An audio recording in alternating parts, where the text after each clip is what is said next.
Hello दोस्तों, आपका स्वागत है हमारे यूट्यूब चैनल पर। तो आज हम इस वीडियो में डिस्कशन करने वाले हैं heat capacity at constant volume CV, इसके बारे में। तो चलिए हम इसे समझ लेते हैं। तो देखिए, it is the ratio of change in internal energy with change in temperature at constant volume. यानी कि इंटरनल एनर्जी और जो टेम्परेचर चेंज होता है, इसके रेशियो को हम क्या कहते हैं? कांस्टेंट वॉल्यूम कहते हैं। यानी कि change in internal energy and change in temperature, ये जो रेशियो है इसी को हम क्या कहते हैं? Constant volume. तो इसे हम क्या लिख सकते हैं? CV equal to del DE upon DT equal to del E upon del T। ये कांस्टेंट वॉल्यूम, जो भी चीज़ें कांस्टेंट होती है उसको हम कोष्टक के बाहर यहाँ नीचे लिखते हैं।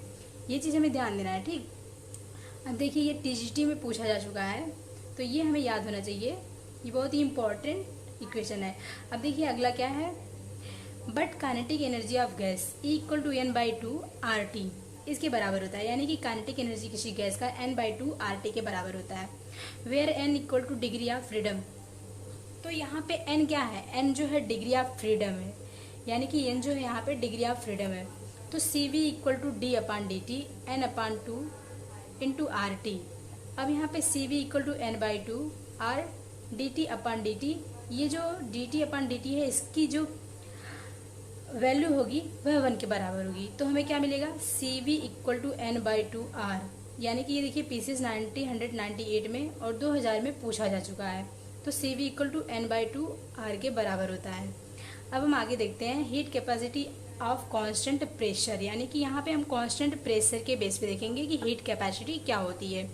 तो देखिए, it is the ratio of change in enthalpy with change in temperature at constant pressure.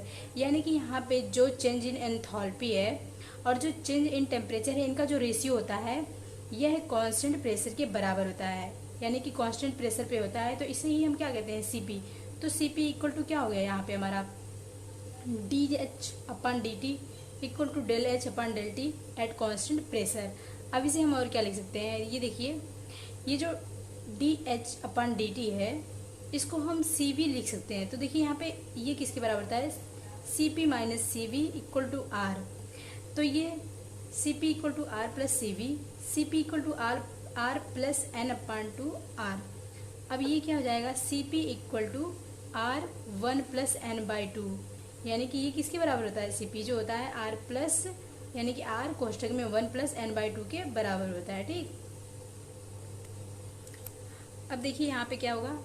Specific heat ratio, जिसे हम गामा से प्रदर्शित करते हैं। Gamma equal to CP upon CV, gamma equal to R 1 plus N/2 upon N/2 R इसके बराबर होता है। अब देखिए R जो है R से कैंसिल आउट हो जाएगा, तो gamma equal to 1 plus N/2 into 2/N, फिर gamma equal to 2/N plus 1 के बराबर हो जाएगा। तो ये हमें जो यहाँ पे फार्मूला प्राप्त हो रहा है, ये बहुत इंपॉर्टेंट है।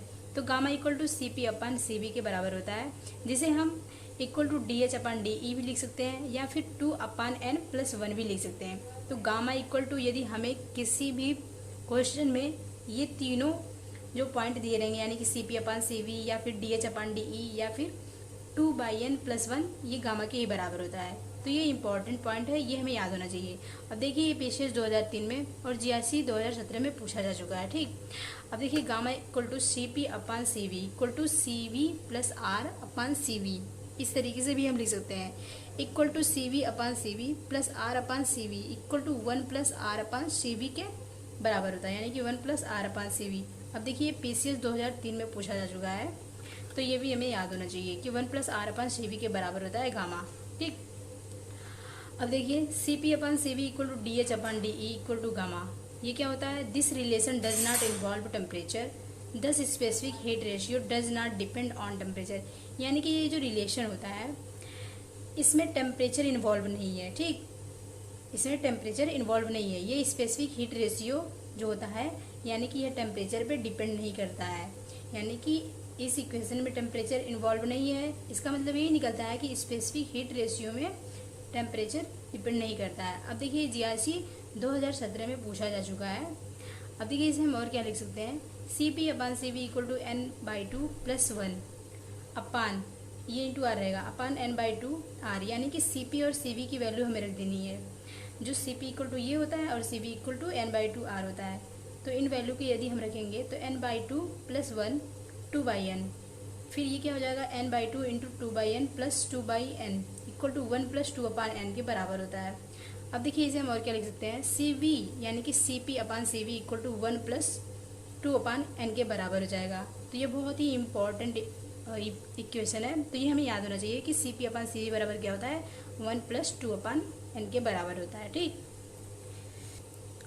तो दोस्तों अब हम Cp, Cv और गामा की वैल्यू मोनो एटॉमिक गैस के लिए, डाई एटॉमिक गैस के लिए और ट्राई एटॉमिक गैस के लिए अप्लाई करके देखते हैं। तो देखिए for mono atomic gas n की वैल्यू 3 होती है और इसमें ट्रांसलेशनल मोशन जो होता है 1 होता है। ठीक, तो mono atomic gases has only translation degree of freedom, यानी कि इसमें एक ट्रांसलेटर डिग्री ऑफ फ्रीडम होता है, यानी कि T इक्वल टू n। अब देखिए n की वैल्यू 3 होती है, तो अब Cp, Cv और जो गामा है उन सभी फार्मूले पे हमें इस वैल्यू को रखना है। तो देखिए Cp equal to n/2 + 1 into r, यानी कि ये किसके बराबर हो गया, 3/2 + 1 r इसके बराबर हो गया। और Cp किसके बराबर, तो ये हो जाएगा 5/2 r के बराबर हो जाएगा।